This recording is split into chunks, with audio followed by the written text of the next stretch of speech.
Here's why we need more languages. A. Language is not just communication. It's culture. It's a deeper connection with our humanity. What is culture but an expression of our humanity? Languages in their rich diversity have different expressions of what that humanity is. And language expresses each one of those. It's a world for each one. Each one is a door.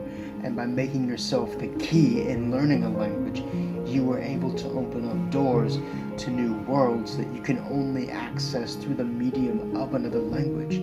Just being able to say something word for word doesn't give you access to a culture. And once you're in that culture, you're able to embrace things that you hadn't found before in your own language. Which is why the kids who are learning at school, who are multilingual, are better performers. They're able to grasp new subjects because they're open to different ideas, different concepts of what humanity is. It helps slow dementia. It's good for our health. And it's good for us coming together as a community to be able to exchange these views and ideas. Language is, in essence, the culture of humanity. And we need more of it in our world. Around each language, there's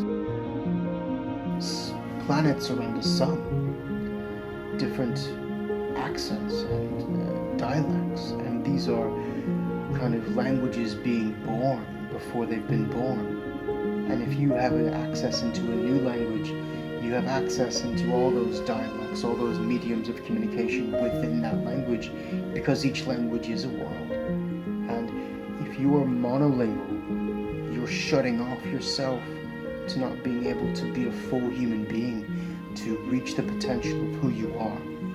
And it's so important that we have more languages in our everyday society so that we can reach our full potential for our health and well-being as well, but to understand what culture actually is.